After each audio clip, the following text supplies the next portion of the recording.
So now how I can try. And you are still far away.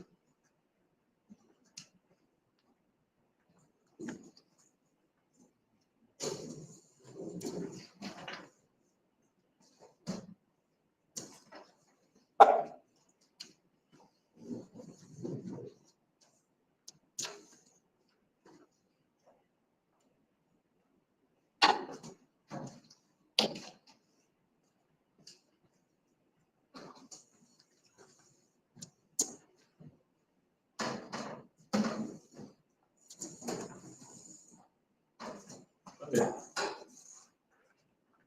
It's good to see.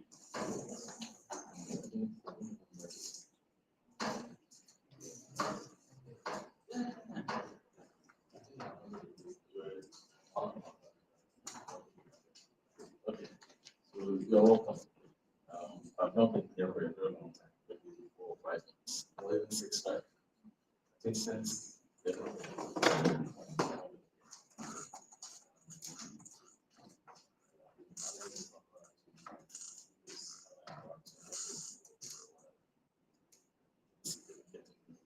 so I'm happy that we'll have a conversation.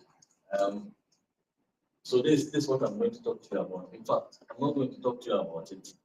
We're going to talk about it together, right?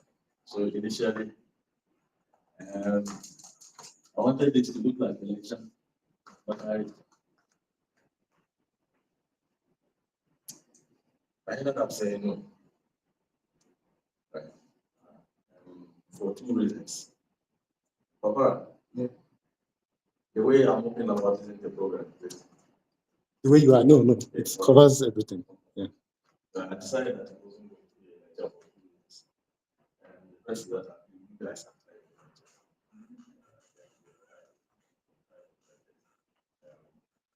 But the more important reason is that lectures are monologues. Monologues are poorer than dialogues. So if we come and we're having a conversation, we're talking and I'm sharing my ideas with you, and then you're getting me yours and you're making meaning together, that makes for a richer conversation than simply coming and talking. Yeah, so that's the end of my presentation. Like that's the end of the slides. The slide 2 is the end of the slide. So I said that I've been trying to have a talk like this for a long time. Sometimes when you have a personal interest in a certain idea, you keep revising how you're going to have that talk. Right? And so the good thing is that I have to full lecture everything out as an essay, like a speech. So after I'll share that with you and then you can read and you can have that and read as well. So this morning I decided how I was going to start the lecture. I had it mapped out in my mind, had a conversation with Google, what I would say, what I come, and then we start the talk. And on my way to Ashesi, after Gitasi Junction, so I came into Gitasi. I ran into a headsman, right, with cattle. And the cattle were crossing the road this side. So I had to stop for the cattle to finish crossing before I continued my day. And then all of a sudden, I wasn't sure that I was going to start my lecture the same way, right? I wasn't sure anymore because there's something relating to what I saw that relates to what I want to say, the discussion that I want to talk to you about perspective. So I said, look, instead of starting the way I intended to start, when I come, because I also wanted to build conversation, I'll ask you, what do you make generally of headsmen, right? And in Africa, you have the flag, predominant headsmen. Then they move about their cattle, they graze, and they simply move about. There's no ranch for the cattle to the captain, things like that. if you were me and you came across the cattle, do you think, I mean, what would you first think about it? Would you look at the herdsman? What's your impression of herdsmen? Right? What's your impression of herdsmen? What do you make of them? Yeah, proper. Sorry, so this is so this is no class, right? So we're just having conversation. Master. Yeah. Okay. Yeah. So I think they are dangerous. Okay. Because in Nigeria, they take their they come from the north to the south, and then there are the instances where like you just take your cows to close farm, Yeah. and then when they come and complain, like they can even kill you. Yeah. that kind of thing. So I don't think there are people that I want to have something. So you see them as a problem, as a danger. Okay. Yeah. You have any experiences with herdsmen? Okay. All right. Okay. Now we'll come back to that and see whether the fear that you have, the danger that you think they are, is it profitable to think of them that way? That essentially is the point of the talk that we will have about perspective. I'm sure that some of you, when you saw this topic, you would expect that in the beginning of the conversation, I will say something about Madina. Right, yeah. I'm going to leave Madina for now. And then later on in the conversation, perhaps why Madina is index will come. But let me tell you, I'm going to tell you perhaps 3 stories. And then we'll get as a way of getting into the conversation. And these 3 stories are autobiographical, my own experiences. When I was a boy in the primary school, one of my aunties was a trader. She used to sell. And in rural Ghana, would often move from one rural area to a more remote area to sell. And most of the places, because most of the people there are farmers, markets start in the evening, like from 4:30. So 4:30 people are not coming to the market. So 8:30 in the night or 9 o'clock is when the market is over, and then you have to have your wares and go. But remember that these are very rural communities where there's no electricity. So imagine the market and it's at night. Then the markets were also quite small.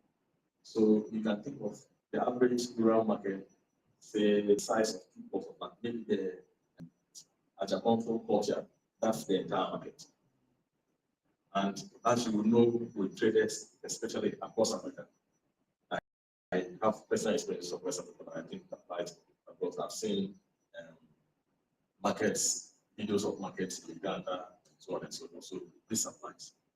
You see that market men tend to sell the same or similar wares, right?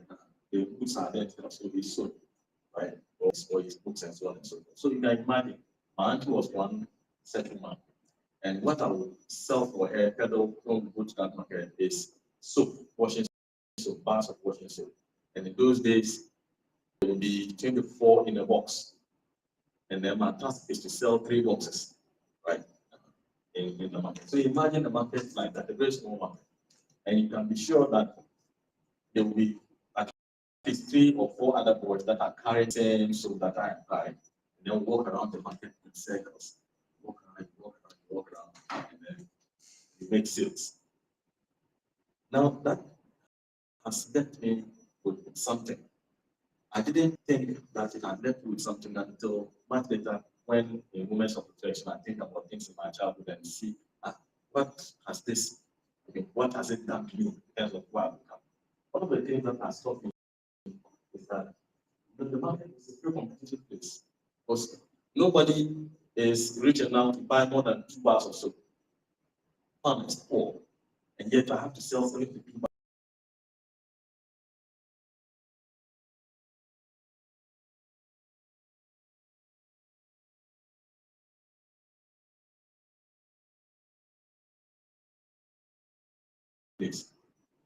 I see our interaction here as a market, and I'm here to sell something. So if you've been in my class, maybe sometimes I do this, sometimes I forget to do it. One of the things I tell students is that, whatever I'm coming to say in this class, I don't want you to take it as the truth. Don't think that it is right just because I'm standing in front of you and telling you something. That's not it, right? You have to be skeptical towards every idea. And it is my responsibility to sell the idea to you, to present it in such a way that it makes sense and you say, yeah, there is value in this idea, right? So for this interaction that we are having, I want you to keep that in mind, that I'm here to sell a certain idea. And the idea that I'm selling today to you is what I would like to call the supremacy of perspective, right? Perspective is supreme. That's the idea that I want to sell to you. So you'll be wondering, what is it about perspective? What's perspective? So I've told you the first story. This is the second story. I had a cousin who was also a classmate, right from primary one up until DHS 1, DHS 3. She was called Jamila because she's now passed. Jamila learned how to read when we were in class 3. Now, for a rural community and a rural school, that's an abomination. Nobody is expected to know how to read in class 3. Right? So, all of us in the classroom, I mean, even those of us who were better that we couldn't read, and it became a justification for beating us, right? The teacher beating us. So when she asks you to read and you can't, then she'll beat you and say, even Jamila can read. Jamila can read. What that did to all of us in the classroom is that we grew up hating Jamila, right? And we couldn't understand why she could read. And the fact that the teacher was beating us and making her head the reason, right, made our perspective about her being the problem valid, right? She's a problem. She's the reason why you are being beaten all the time. So she's a problem. So we all grew up, we didn't like her. We hated her. We despised her with a passion. But something else happened. Because most of us were academically better than Jamila in all subjects and yet couldn't read, we began to question the relevance of reading itself. Right? Because I'm more intelligent than you, all the other subjects are doing well. When it comes to reading, I can, and you can. Right? Why is it that I am better than you and yet I can't read? Then there must be something wrong with the art of reading itself. See, that's how a child thinks. There's something. So instead of looking at Jamila as an example, a positive example, we looked at her as a problem and said that, anything that she could not do was something that we didn't want to associate ourselves with. Good. So how is it that it can be better than somebody else? Good. Because when they wrote notes on the board, we would copy. When the teacher teaches, when you have a better memory of calculating, right? You can't read fluently. So when they open the reader and say, today we are reading passage, so read this paragraph. We can recognize the words. We can't articulate them, so we can't read. So in reading classes, when they come, one of the things they will do is keep the reader open. Today we are looking at this lesson. What is the passage there? And then they will say, Papara, read paragraph 1. Right? Although we can understand it by our own small piece reading, we can't articulate reading the way Jamila would, right? She's more fluent, she recognizes the words better, she can pronounce them than we can. But we know the words. This is the problem. So we require into ourselves. Instead of looking at her as an example, we simply say, no, right? Reading is not that important. She doesn't do well. She's not doing well, and yet she can read. So it hampered our own development in terms of our ability to read. I'm not going to give you any indication as it relates to perspective. We'll return to it, right? That's the second story. The third story also relates to Jamila. If you were growing up in the early 2000s, most of you were born then. There's no idea who was born 2001, 2003. 2003, okay, right. 2002, okay, right. I was in Form 1 in 2001. In the early 2000s, between 2000 and 2005 in Ghana, and the climax of this thing I'm coming to tell you happened around 2003 with the release of a hit life song by a Ghanaian musician called Sidley. The song is titled Acoustically, right? In the early 2000s, there was a new growing fashion trend in Ghana. And this was simply the trend that women were beginning to wear tight-fitting jeans, right?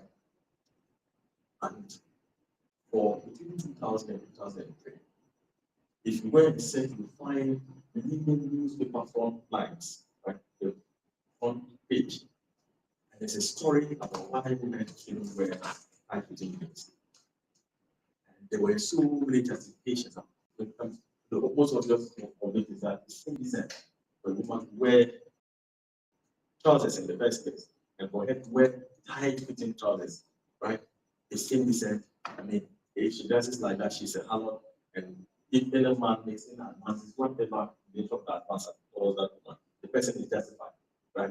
If that such a woman were to be raped, right, she fought for it between 2000 and 2003.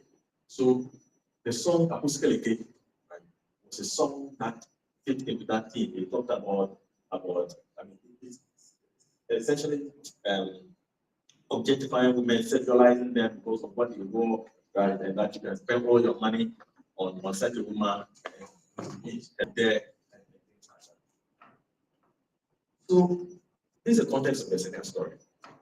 So when I was in Form 2, that's 2002, one Tuesday morning, mid-morning, was our PE session. So I mean, in the school, the place that I grew up in, your uniform is what you wear for PE, right? I mean, you wear your uniform to school. So when it's you get to the beach, the field, and then whether it's football, whatever activity. So we are all going up to the field for PE, both boys and girls. And then we saw Jamila coming to the beach. And she was in what we call skin tight, which today is tiger shops, right? She was skin tight, and there was aluminum everywhere. I never in my life, I've never seen my own mother's underwear, right? Even in the house, because she would always put a cloth, close long cloth tied around her waist. I've never seen anything tight fitting like that. And the window was coming to the beach and tight. There was, I mean, the beach broke down. Because all the boys, I mean, you could imagine what will happen. Now, when you look at that climate, that culture, I mean, 2001, 2002, 2000, no one living in 2005 should reasonably survive living today. Like, if somebody had a problem, if the man in 2001, 2005 had a problem with the way women dress, and anytime she saw it, the way women dress, they felt that they were being sexually provocative. Then today, that person shouldn't be able to survive, right? And I remember I was into my adolescence and then along in that around that time. And I still remember how I felt anytime I saw a woman walking in tight-fitting trousers. I still remember all that, right? It would turn my mind to sexual thoughts, and I would look at her and think, right, so many things that a boy my age shouldn't be thinking, but it did. Then I look at myself today and say, so why is it that when I look all around me, everywhere I go, the things that were seen as indecent and sexually explicit clothing around that time, that's what is called decent now, right? I have work colleagues who dress like that and come to work, and my mind, nothing about it, right? I don't want that. I don't look at them and see sexuality. I don't see that. Why has that happened to me? Right? It's a legitimate question class. Why? These are the stories, two particular stories that are the window into our discussion perspective. It may sound like a very philosophical and academic discussion, but the point is to let you see the actual real life relevance of what we're discussing, of what I'm trying to tell you. So the word perspective came into English usage around the late 14th century.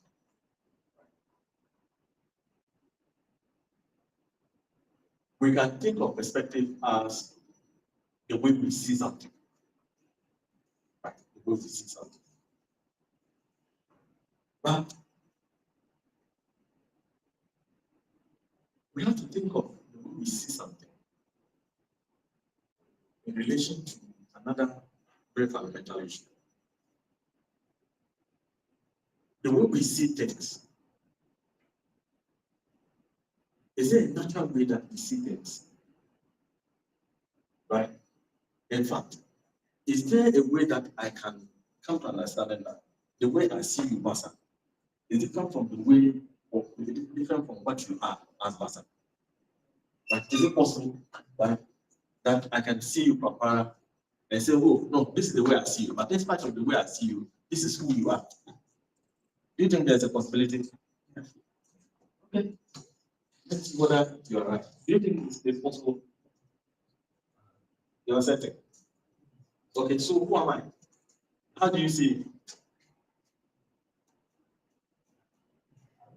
Yeah. What I see, like what I see, Yeah. my that's what's bad for me. Any other thing, it doesn't really matter. Okay, the way you see me is what matters, right? Any other thing is irrelevant. Okay, pass it. Based on the things I see, initially I didn't know you. Yeah. I'm not seeing you. Yeah. The first time I see you doing something. Mhm. Then I create a perception about you based on what I've seen you do. Okay. And I can't imagine any other thing about you apart from the thing I've seen you do. Okay. Okay. Yeah. Now, have you ever had an experience where someone's experience of your country, they are so convinced about what they know of your country, right? And it's so positive, or it's so good, and maybe you're in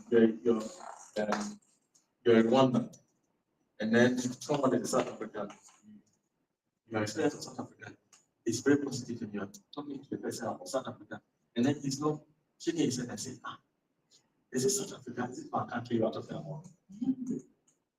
You have that experience, right?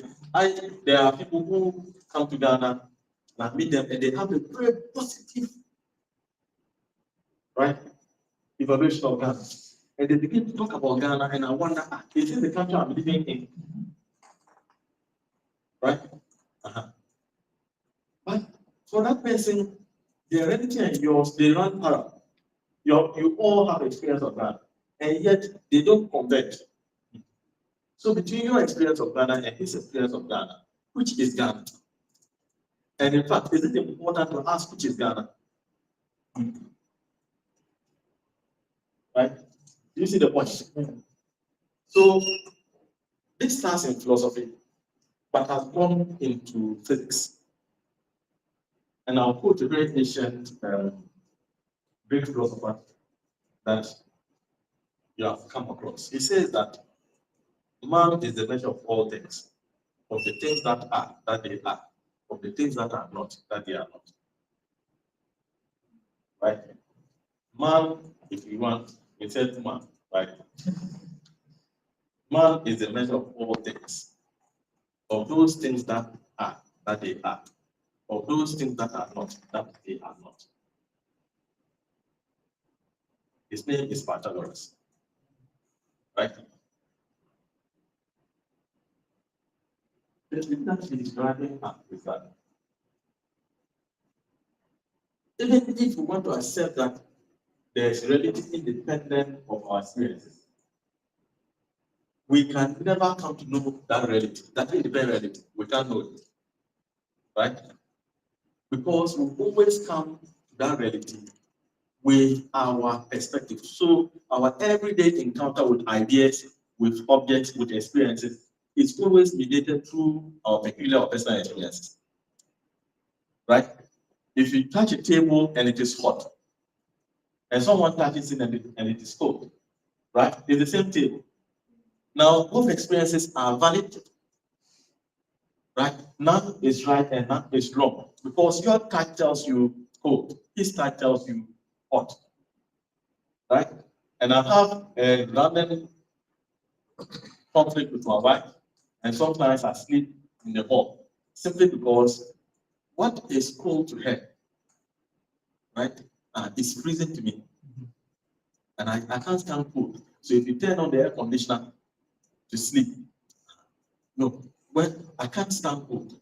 So I prefer warm weather, right, to be sweating, and I can sleep in sweat than for the room to be so cold. And she prefers, I mean, she can't stand anything warm, right? So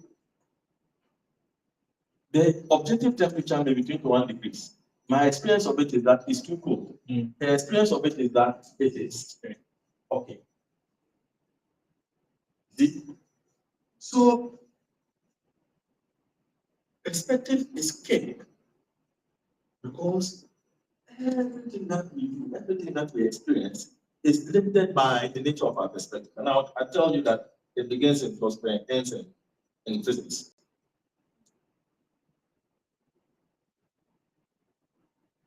Let me read this quote from Niels Bohr.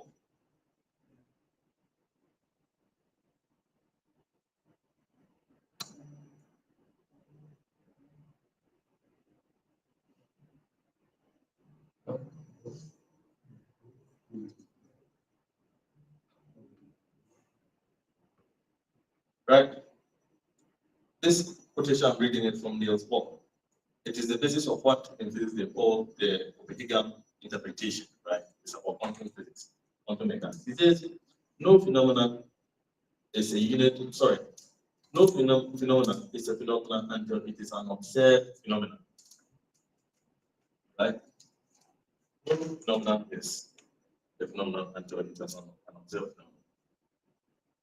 For us as human beings, the things that exist to us, the things that actually are there, are the things that we have some kind of interaction with.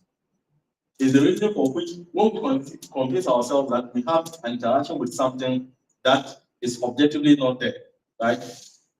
The strong of that conviction outweighs the fact that the thing exists or does not exist, right? When you have a strong personal relationship with God, right? You have no physical experience of God, but that strong, that conviction that you know that you have a personal relationship with God trumps the fact that you've never met God, you've not seen Him, you've not touched Him, you've not experienced Him in any physical sense. Are you following? So if it is juju, right? Like when someone is convinced that this ailment that they have is because their grandmother somewhere in a certain village has buried a live cow. That's why their leg is swollen. No matter what you do, that conviction is stronger than the actual medical diagnosis that you give the person and say, you have diabetes. So they will not believe it and they will not act on that belief and it will have nil effect on how they act. I see. So the conversation up to this point has been what philosophical. What has this got to do with you as another graduate student who very soon will be in the world of work? I mean, what has it got to do with you? Why is perspective important? Why is it that the way we view things is, I mean, if we accept that the way we view things is far more important than what they are, so what? Right?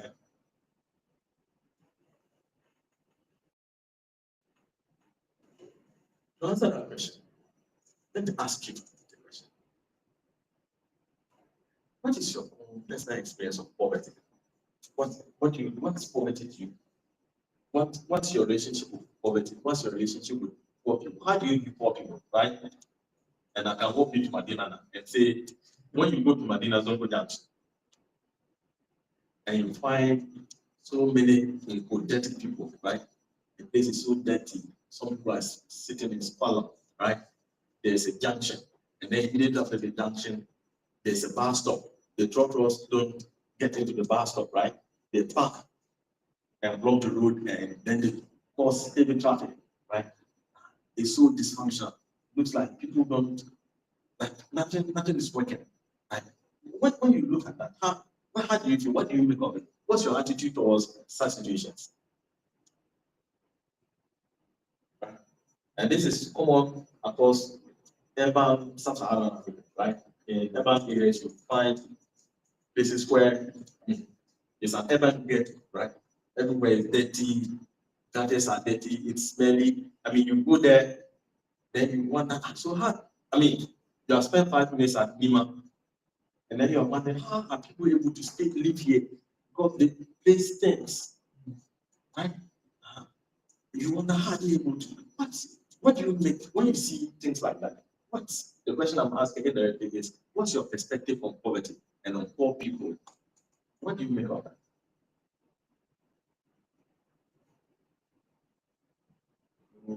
Yeah, proper.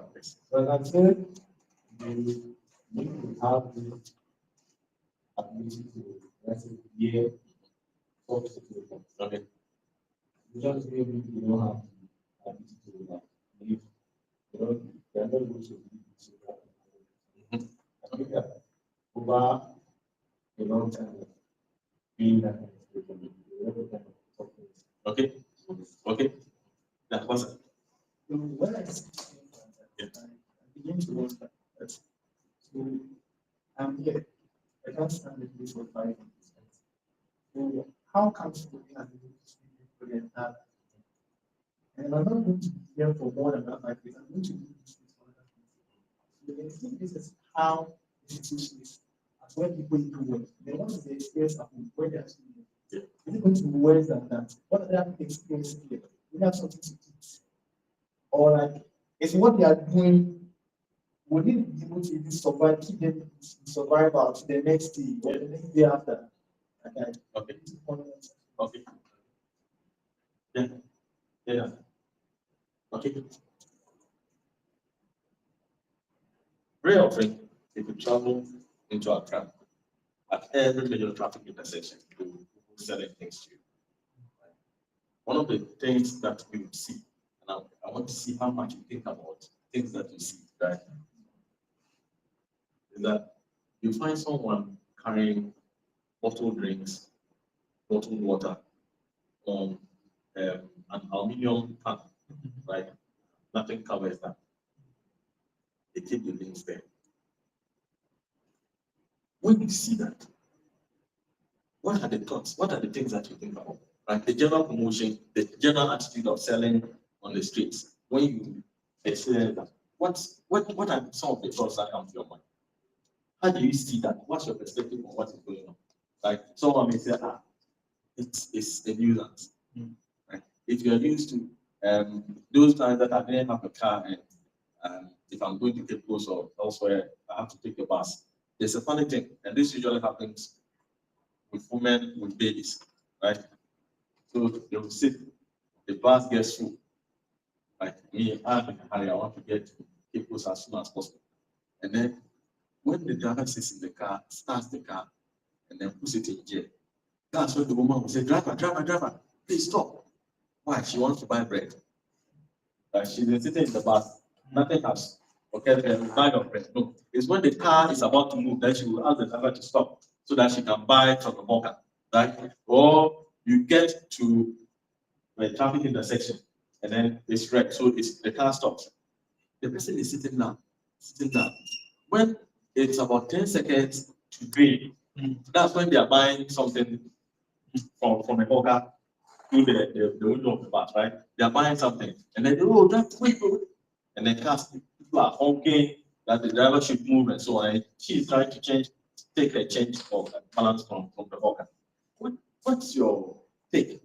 What do you make of such things as we described, such experiences? Yes.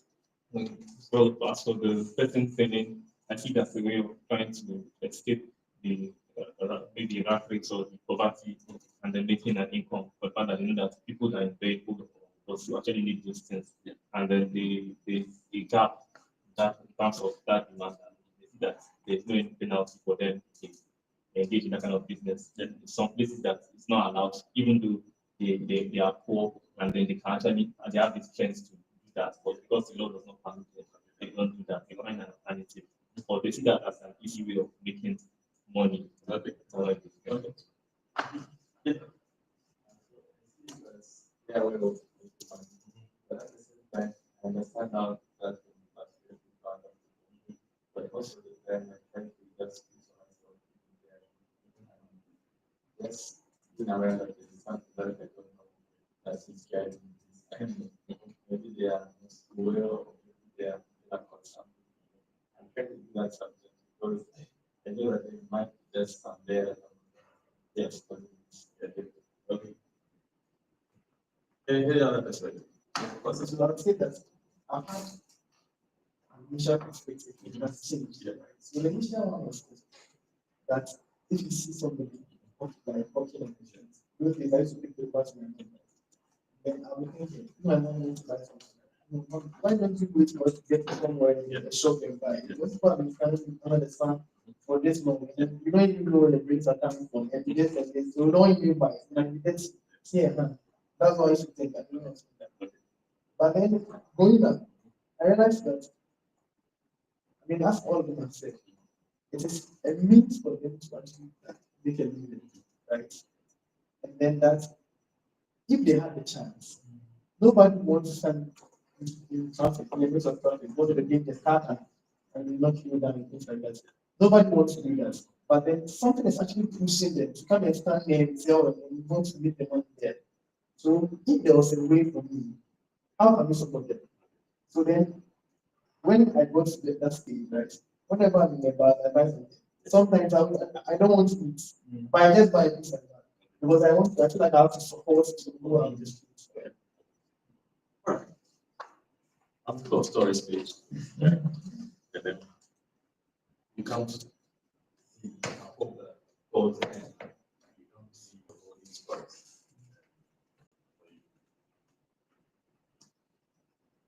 Most of them are from my childhood. So yeah. Then again, the late 90s, early 2000s, in Northern Ghana, the dominant form of transportation was the bicycle.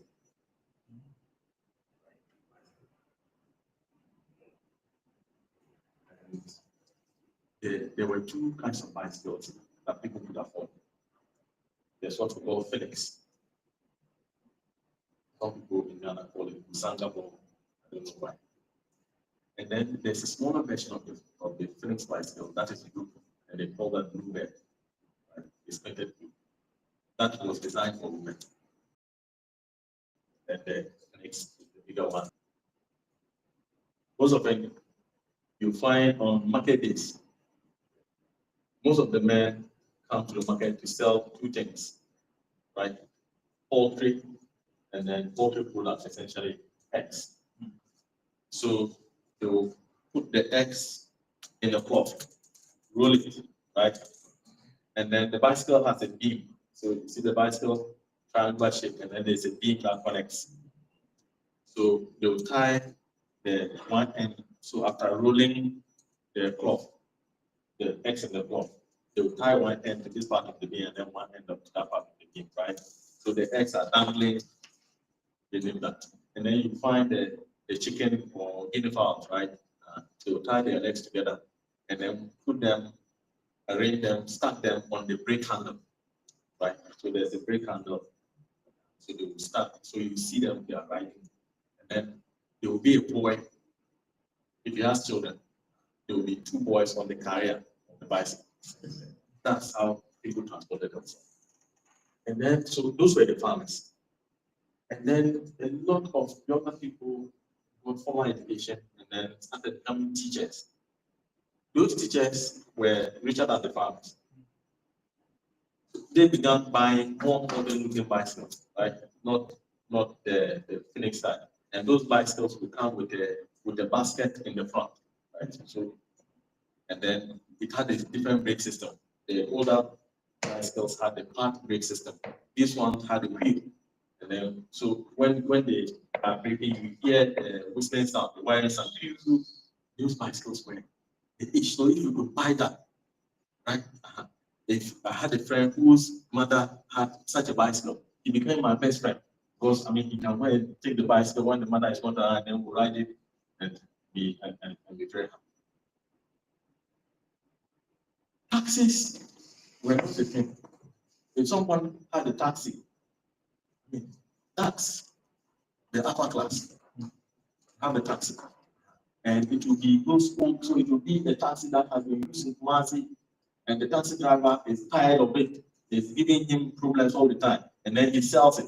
So when he sells it, there's someone from North, that's their first car. And then, so that's that. Today, when I go to our hometown, I don't recognize the place. If you're a bicycle repairer, then you have prestige. Because a lot of people come to you with bicycles.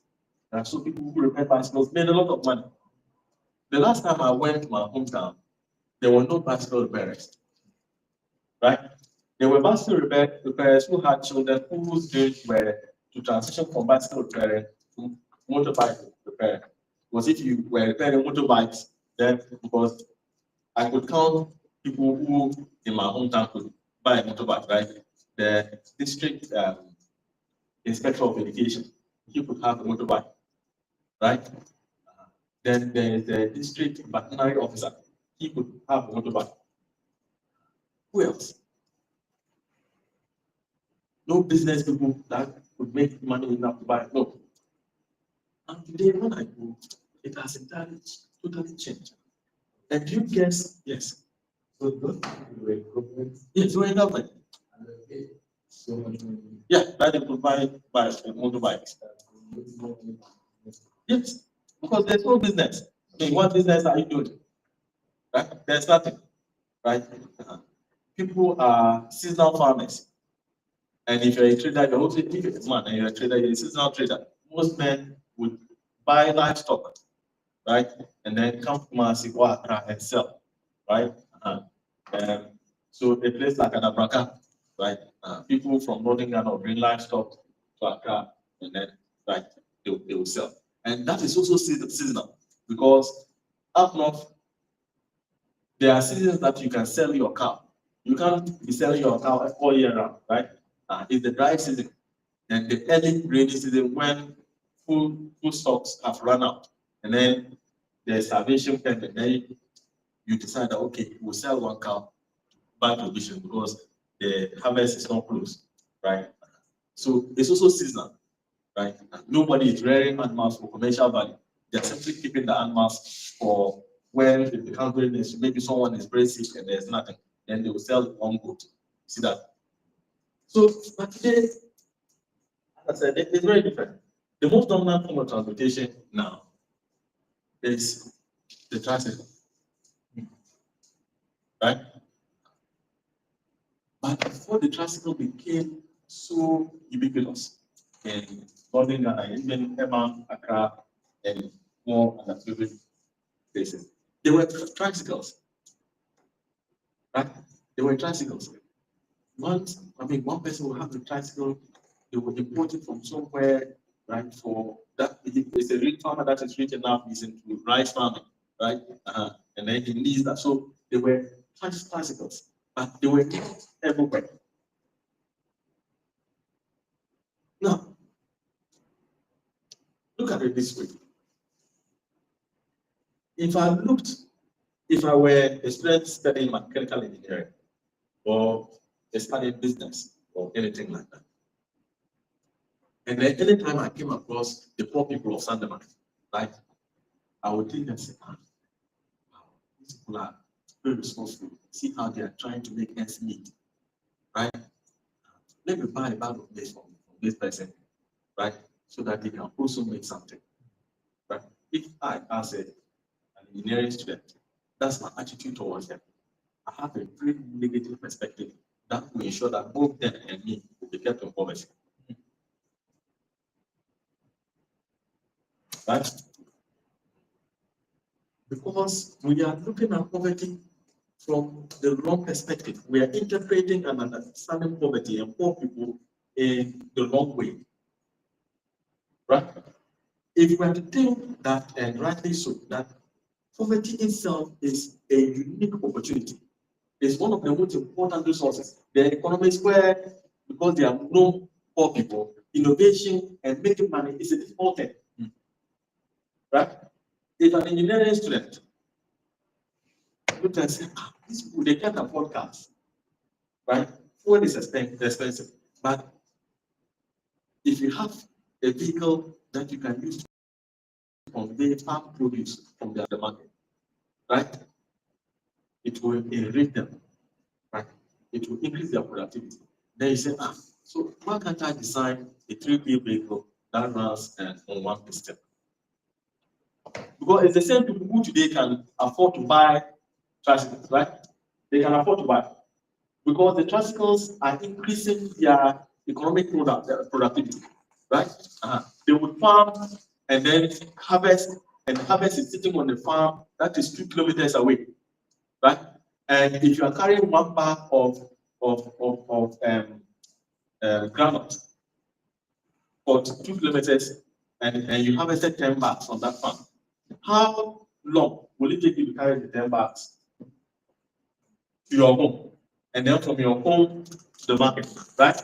And in most of those places, the distance to the farm is 2 kilometers.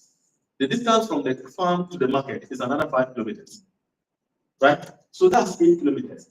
How long will it take you to carry of granite, cow, right, on your head, and then carry all the 10 bags to your home, and then from your home to the market? How long would that take? You see, when we look at poor people, so sometimes when I time around, just like the traffic situation. Yes. So there was one time that a gentleman came to my car at a traffic stop to buy water. I was buying water for him, and the goods were in the park. And I asked him, why? In fact, I had a friend whose niece did national service with the Ghana Standards Authority. And then as part of a send-off at the end of the service, they gave her an ice chest. So he's been sitting in my house. So when I called him, I told him that I want to give him that ice chest to him because I felt like it's better to keep the things in an ice chest and sell than to put them in an open pack. He said, oh no, it's not because you can't buy an ice chest. But selling in traffic is more difficult to bring out down the ice chest, open it, and then serve the person because time is against you, right? But so if the things are open on an open tray, yes, you want more, right? He touches, he knows, he feels the shape of the more bottle, takes, and then gives that to you, he knows. Quick transaction and you're gone. So as a result of that, when it is water, most of the water is frozen. See, bottled water, they freeze it. So that if you walk in the sun for 3 hours, the water will still be cold. Like so, sometimes you buy like that, and then it's blocked. It's ice in the bottle. It's all liquid water. So it presents me with a problem. And all hawkers present someone like you with the same kind of problem, right? What can you invent? It doesn't even have to be an actual invention. When you look at hawkers around the traffic stop, right? What kind of devices can you think of that you can simply make that will enhance their service delivery data? Is it? That is the perspective. But to arrive at that economic value that we ourselves can drive means that we have to look at poverty and poor people differently. Right? Traffic in Accra is a problem. And why is it a problem? 80% of the time is a behavioral problem. Right? There's a bus stop, and then people don't, for some reason, in Ghana, we don't deal with bus stops. Right? Where the bus stop is where a passenger stands, or where a passenger wants to alight. Right? It doesn't matter. That's the bus stop. And yet, we have laws regulating these things. You've studied your computer science, your computer engineering, information, management systems, management information systems, right? Studied all that, you are feeling good about yourself. And then anytime you sit in traffic, you're going to work, you spend 2 hours in traffic instead of the 30 minutes that you take with your work, and then you are complaining in your head, you are stressed about it. Why do we have traffic all the time? Why are people like this? Right? And then you are blaming people's attitude and saying, they don't think right, they don't have the right education, right? They are illiterate, that's why they are behaving like that. Truck drivers don't know anything about driving. Once you impose that perspective on that experience, again, you are making yourself poorer and the truck driver poorer. It's as simple as that, right? If you think of it and say, okay, this is the problem, right? What are the potential solutions to that problem? Like you are studying computer science, software design, all those kinds of things. If I walk to the Madina Municipal Assembly with a technological solution to that problem, right? Will they say no to it? And sometimes it's not a big problem, right? Because, and I'm going to say this, even in high places, I find that same problem, right? I've been meaning to write an email to you. I've not written that email because people will come after me. But as someone into software engineering, how much is a camera? Right? Like those cameras, each camera, how much is it? How much? Like 60. Yeah, 60, those kinds of cameras. Right? Now, I know, for instance, that if I go and put a camera at my Madina junction, tomorrow I'm not going to beat it. Right? That's a real job. But so one of the things I can think of, can I get in touch with someone in mechanical engineering that will design a sort of mobile camera, like not mobile network, right? A camera that maybe it just builds on the platform and the pole, and then the camera is hanging on the pole, right? Every morning around 7:30, I go to Madina junction. My camera is there, right? And then I'm simply taking pictures of videos that come and stop after the junction and wait there for 5 minutes. Right? 5 minutes. And that, if you wait there for 5 minutes, if there's a fine that you pay, I'm simply collecting that data, right? With my camera. And then when I'm done for the day, I carry my camera back home. The following morning I come. Right? You don't even have to come. There are people who sit at Zongo Junction simply to beg for arms. So I'm just arranged with this person. Every day when you are begging, right? I know that when I come back for this camera that is standing here, I'll give you 50 cedis for the day. So as you're begging, make sure nobody goes and takes the camera away. That's it. You gather that data. There's a fine system for road violation. Now, I'm the one collecting the data, right? It's not technology.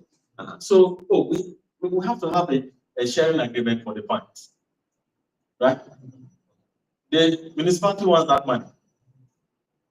So you take 70%, I'll take 30% of every fine, right?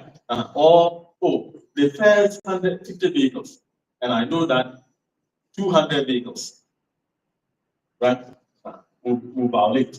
So the first 50, the fine for the first 50 comes to the municipality. Whatever comes after the first 50 is mine. You see, that is the way you think about the problem that you encounter. The perspective is always important. When I'm going to my office at the University of Ghana, if you've been to the University of Ghana before, there's a main carriageway, one carriageway. When school is in session, they close that road. So when I'm going to my office, I have to take a detour, right? I have to go around and come back to my office.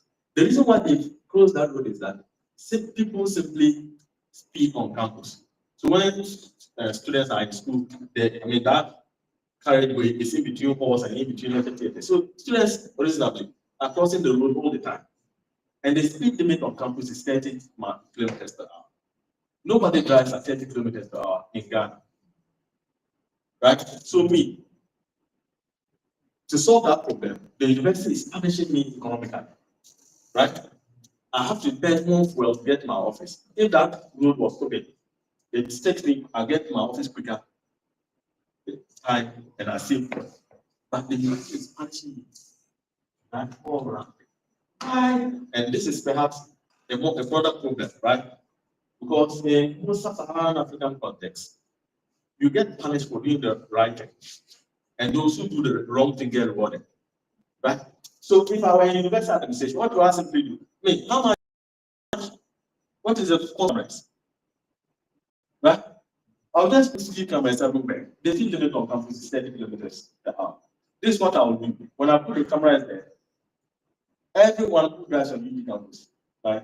Even now, we all have an access card. Turn that card also into a card that you can load money on. And that card is renewed for non-UG members, right? Design a card like that and say, oh, every year you must come and put 500 cedis on that card, right? Anytime there's a traffic violation, a speed limit violation, we will deduct 50 cedis from that money. At the end of the year, if you presented your 500 and you are arrears and we come to review the card, you pay, right? It's an economic solution, but it's also how we shape society. How we make people, when people pay money, their attitudes change. Right? When they pay money for something, their attitudes change. I mean, maybe it makes a lot of sense anytime I speak to people. Now, the amount of sense that you make of my lecture will be different if this were a paid event. You are going to try and extract as much as possible, more profit from this event than we're just movement and we're just talking. It's the nature of man. It's in our psychology. You see, so you wanted to say something, yes? Yes, good. So sometimes the situation is that let's use the UG example. Yes. That the road between their force Yes. Going to the Bound by bridge. Yes, going to yes, registry. Yes. Yeah.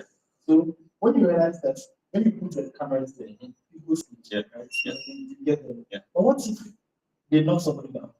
They are paying, Yeah. but they are not somebody down. So still there's an infraction. You see, the point is that there's always some opportunity cost in the beginning, right? In the beginning, you may have 1 or 2 accidents. Is that acceptable?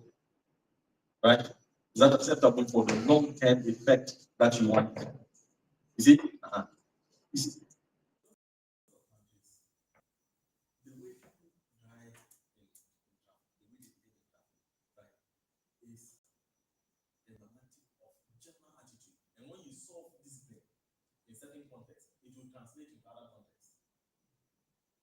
See, when people feel that they can do wrong things on the road and bribe their way out, they are going to they will transfer that content to other contexts now.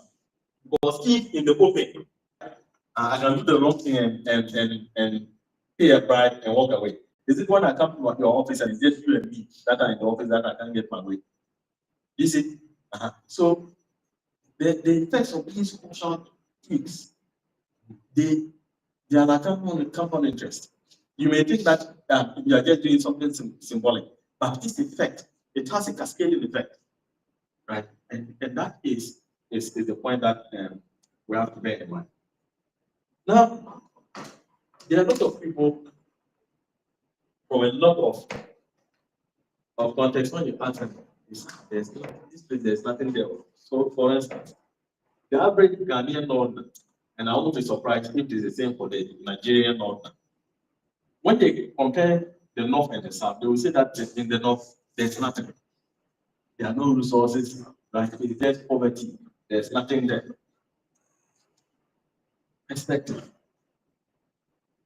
You see, when our perspective on something that it is on something is that the thing is nothing, that thing will remain nothing.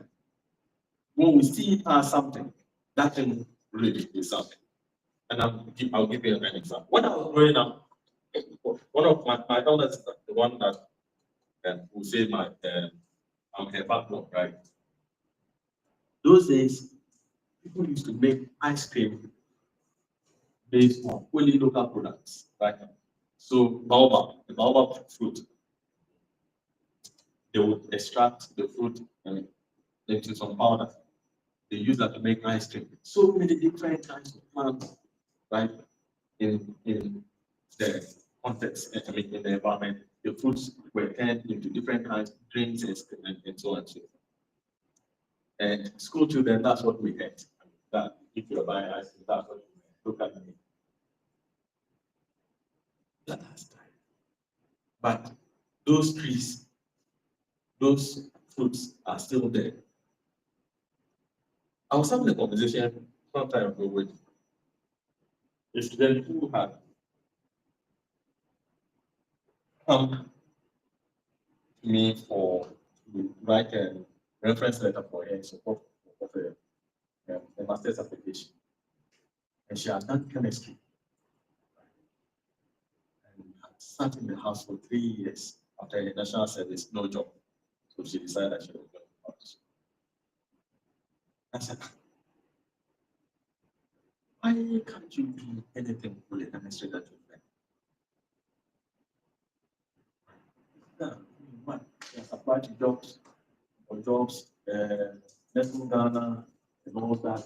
And yeah, she's not getting anything, so she just wants to try it out. Now, I can understand, and I told her that I can understand why someone with skills in chemistry, right, cannot start a small business that you are into some kind of production. Right? Even if this, I mean, I don't know how to make yogurt, but I don't understand why someone who has studied chemistry will not know how to make yogurt. Even if you've not been directly taught how to make yogurt in the lab, in school, the principles of yogurt making, right, is theoretical knowledge that you have. Right? There are so many fruits up north that are sweet. And anything that is sweet can be turned into wine. Isn't wine making a chemist business? Someone with chemistry, a background in chemistry, right? Making wines and making beers from plants and fruits that are exotic, because other people who don't know and haven't eaten those fruits, when they taste anything produced from them, that's exotic, right? In Ghana, I don't know of any local wine making business, right? I don't know of any. And yet, the resources for making wine are there in all the places in Ghana that we look and say, this place, there's nothing there. What are you going to do there? You see? So, our perspective, if it is impoverished, if we don't look right at things from the right perspective, we always think that things are right. This is how things are. Right? Ghanaians don't like local rights. Right? And then Ghanaians, some Ghanaians will tell you local rice is not as good, it's not as tasty. Right? But what you call taste and what you think is good is itself perspective. There's no taste that you have that is not acquired. There's no taste. Right? You may think now, I mean, this food tastes better than that. And then someone with an entirely different water experience takes the same two meals and say, I mean, how is that possible? Right? Mm-hmm. Now, you can, I mean, I'm sure that you have experiences like that. But I recently had a girl come as a house help. And she lived in Kasua, but no wrong.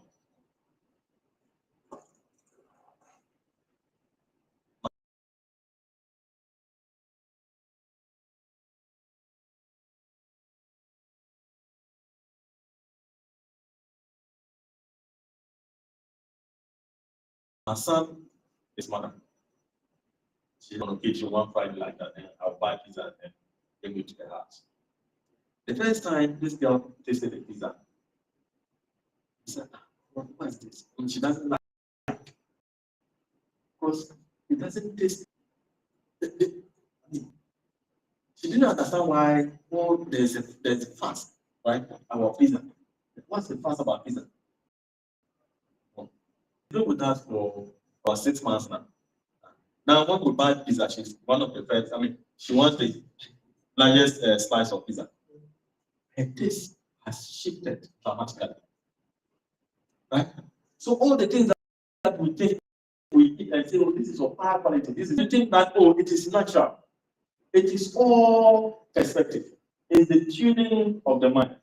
The way we think about the thing, right? Is what imposes on it. There's no intrinsic value about anything, right? It's the reason for which there are things that are so valuable to you that your sister growing up. I mean, you've come back from school, you can't find your ball, and you have turned the entire house upside down. Your sister is sitting and says, but what is your mother? I mean, what is this ball? Like, what is it?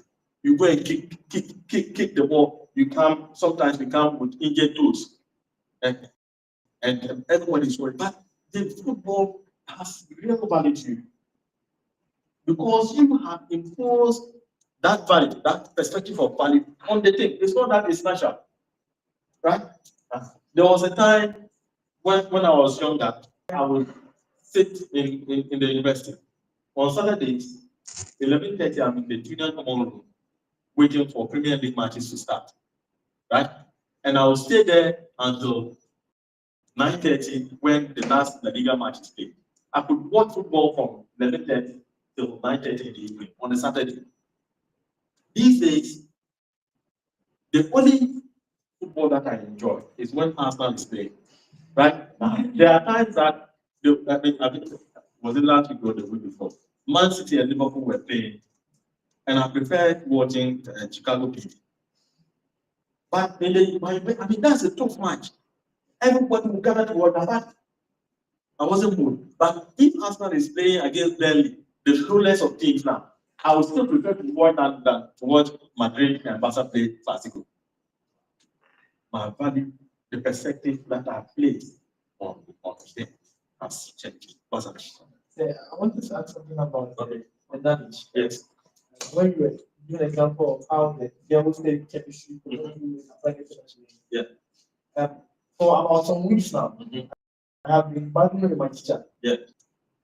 The actual meaning of education, of university education. So from what I've seen from my experience, I think university, even at Ashesi, has been tended towards more of grades, every student faster, than us actually learning a skill. And then using that skill to make an innovation that we might require, or that can explain this and even better. So this girl that seems to go and start something in the country that is chaotic now. She might not even know anything. She might have gotten a degree. She might have passed a course. She might have a first class. But then she might not even remember what she learned. So if you want her to now implement whatever she said in school, you have to now go and sit down again and learn again. Yes, that's a fair point. That's a fair point. Now, I have my I don't get into trouble than not. Having conversations with colleagues about what we're doing when we're teaching in the university. There's something about culture and education. If you think of it, it's also part of culture, right? The way culture evolves is that people first have a reason for a certain way of behaving. So they start behaving like that. Over time, the context changes, right? The reason may no longer apply, but they become used to behaving like that. So that way of behaving becomes like the goal in itself. When the way of behaving was not a goal, right? It was based on, there was a reason for it that shaped it. Now the reason no longer applies and we're still behaving like that. And the further we simply keep behaving, the more distal the reason becomes, right? The more remote, it's like over time we come to entirely forget the reason for the behavior, and then we now simply insist on the behavior without telling people why. And the behavior will lose relevance. That's what happens in the kind of education that you described, and I would explain.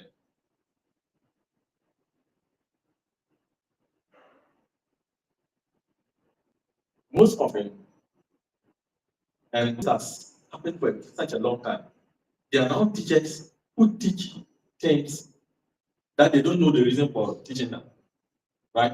So let's say I'm teaching computer engineering, and the first level for introduction to computer engineering was, let's say, 15 years ago when Ashesi started the program. Those who designed the program and taught it first, they all moved on. I came and met the program like that, and I continued teaching it. Right? I didn't pause to ask myself, why in the first place are we teaching this? What's the I've not answered. So I simply keep teaching. And everyone keeps teaching. So over time, why we're teaching it gets lost. That is what needs to focus on theory. So all the principles in chemistry that the student can rely on, all the knowledge in chemistry that they can rely on to create one, they have it. But they don't know that they have it. Because it was taught removed from the reason for having it. You follow? So if the student doesn't reallocate themselves and relearn, right? And I say, okay, this thing that I've learned, what does it mean? What does it mean? What can it be used for? Right? What the value perspective of that thing? If they don't ask themselves that, they will never see their chemistry beyond the classroom. Right? This is something someone asked me, all that advanced calculus that I did. Calculus, what do you use it for? Right? Because throughout their schooling, that's a huge problem. See, the lecturers themselves are products of that system. So everyone has forgotten about why they think why we're studying calculus. And when they come to teach you calculus, the person doesn't pause to say, you see, let's talk about why calculus exists in the first place. Why are we teaching it? Why is it useful? Right? How does it to you before you now go into the nitty-gritties of complex calculations? That knowledge is far more important than the complex calculations. And perhaps recent technological advancements are making us see that, right? Because you can ask any AI about anything, and it will provide you the raw knowledge, right? But what you need is that text. And if you're good with using artificial intelligence systems, large language models, and you are thinking along the lines that I'm encouraging you to think, you can ask questions about the things that you've been learning, that the AI will give you very useful explanations, insightful explanations as this is. Right? I don't know anything about mathematics. So I go and ask here. When we say that something is a function of something, what does it mean? Explain it to me as if I'm 2 years old. Right? What is a function? What is the practical implications of the function? That is the thing that will allow you to think, right, about the knowledge that you acquire in a very productive way, and that we can translate into the things that matter in life. That is the point that I'm trying to make. So whether it is in our development or in our personal development, right? Do not look at someone, right? And say, I don't believe that anybody is indecently dressed, right? I don't believe that anybody can